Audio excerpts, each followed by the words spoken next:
Hello everyone. मैं Amit Kumar BEd के student आप लोग को आज बताने जा रहा हूँ बौद्ध धर्म के बारे में, यानी गौतम बुद्ध के जीवन के बारे में क्या क्या खास बात हैं। चलिए हम स्टार्ट करते हैं आज के टॉपिक को। चलिए, तो बौद्ध धर्म के संस्थापक गौतम बुद्ध थे। बौद्ध धर्म के संस्थापक कौन थे? बौद्ध धर्म के संस्थापक गौतम बुद्ध थे। इन्हें हम एशिया की ज्योतिपुंज भी कहते हैं। इन्हें क्या कहते हैं? एशिया की ज्योतिपुंज, यानी इंग्लिश में कहते हैं लाइट ऑफ एशिया। क्या कहते हैं? Light of Asia. ठीक है, नेक्स्ट देखिए। गौतम बुद्ध की जन्म 563 ईसा पूर्व के कपिल वस्तु के लुम्बिनी नामक स्थान पर हुआ था। गौतम बुद्ध का जन्म कब हुआ था? गौतम बुद्ध का जन्म 563 ईसा पूर्व में कपिल वस्तु के लुम्बिनी नामक स्थान पर हुआ था। कोई ये आपको कॉम्पिटिटिव एग्जाम में भी पूछ सकता है कभी भी। गौतम बुद्ध का जन्म कब हुआ था? तो गौतम बुद्ध का जन्म 563 ईसा पूर्व में हुआ था।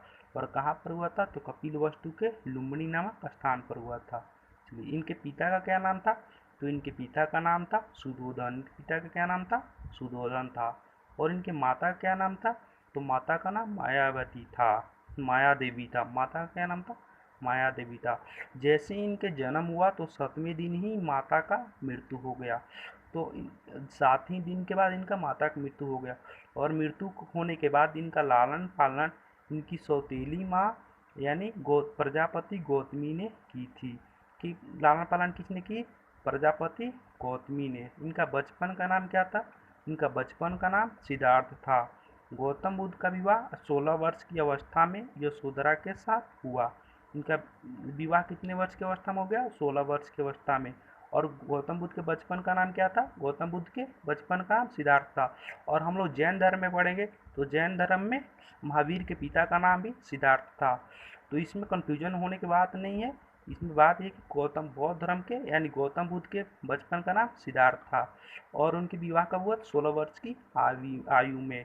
और किसके साथ हुआ था? तो यशोधरा के साथ। ठीक। इनके पुत्र का नाम क्या था? इनके पुत्र का नाम राहुल था। अब गौतम बुद्ध जब कपिल वस्तु की सैर पर निकले तो उन्होंने निम्न 4 दृश्यों को क्रमशः देखा है। पहला बूढ़ा व्यक्ति, एक बीमार व्यक्ति और एक सौ, और चौथा एक सन्यासी। तो उन्होंने ये देखा कि सबसे खुशी इसमें कौन थे? तो एक सन्यासी था। उस समय उन्होंने सांसारिक समस्याओं से व्यवस्थित होकर सिद्धार्थ ने 29 वर्ष की अवस्था में यानी घर गृह त्याग कर दिया। उस समय गृह त्याग को क्या कहते हैं? घटना को बौद्ध धर्म में महाभिनिष्क्रमण कहा जाता है।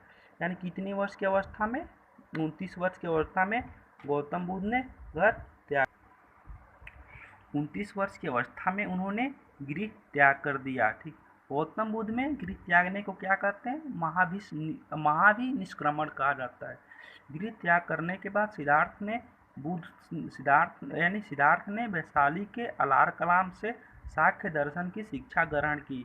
अलार कलाम कौन थे? सिद्धार्थ के प्रथम गुरु थे। यानी सिद्धार्थ के प्रथम गुरु कौन बने? अलार कलाम। ठीक है, वो कहाँ के थे? वैशाली के थे। अलार कलाम के बाद सिद्धार्थ ने राजगीर के रुद्र करामपुत से शिक्षा ग्रहण की। अलार कलाम के बाद भी सिद्धार्थ के गुरु बने राजगीर के रुद्र करामपुत थे। रुद्र करामपुत कहाँ के थे? तो राजगीर के। उरुवेला में सिद्धार्थ को कौंडिक, वर्धा, मादिक, महानामा एवं सांगी नामक 5 साधक मिले। यानी उरुवेला में सिद्धार्थ को कौंडिक, वर्धा, भादिया, महानामा एवं सांगी नामक 5 साधक मिले।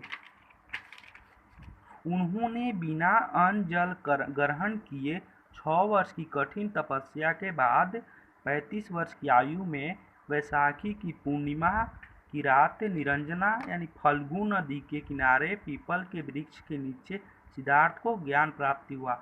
यानी 6 वर्ष की तपस्या के बाद 35 वर्ष की आयु में उन्हें ज्ञान की प्राप्ति हुआ। किसे? सिद्धार्थ को। ठीक। किस नदी किनारे? निरंजना नदी किनारे। उसको हम फल्गु भी कहते हैं या पुनपुन नदी कहते हैं। ये कहाँ है? तो बिहार में है। अब ये पीपल के वृक्ष, यहाँ पर पीपल के वृक्ष क्या बोलते हैं? इस पीपल को वृक्ष में एक क्वेश्चन छिपा हुआ है। पीपल के वृक्ष को बोधि वृक्ष भी कहते हैं। यानी शशांक जो थे, राजा शशांक थे, गोंड वंश के शासक थे। उन्होंने उस बोधि वृक्ष को कटवा दिया था।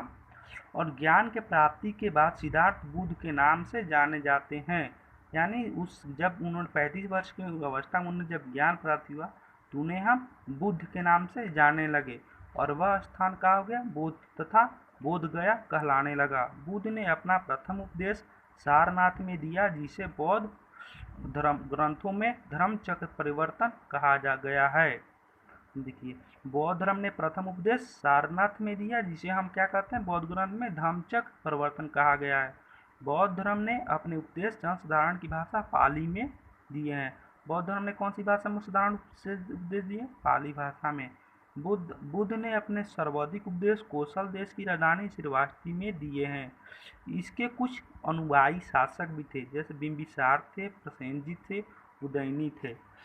बुद्ध की मृत्यु 80 वर्ष की अवस्था में 483 ईसा पूर्व में कुशीनगर देवरिया उत्तर प्रदेश में चुंद द्वारा अर्पित भोजन करने के बाद हो गए, जिसे बौद्ध धर्म में महापरिनिर्वाण कहा जाता है। यानी कहा गया है कि बुद्ध को जैसी ज्ञान के प्राप्ति हुआ तो उस समय निर्वाण कहा जाता है, लेकिन उन्होंने जैसी मृत्यु को प्राप्त की तो उसको हम महापरिनिर्वाण कह सकते हैं। बुद्ध की मृत्यु का कितना में हुई, 483 ईसा पूर्व में। जन्म कब हुआ था, तो 563 ईसा पूर्व में, और 80 वर्ष की अवस्था में उनका मृत्यु हो गई। याद रखिएगा कितनी वर्ष की अवस्था में मृत्यु हुई थी, 80 वर्ष पर। ठीक है, कहाँ मृत्यु हुई थी, तो कुशीनगर, और कहाँ है, देवरिया उत्तर प्रदेश में है।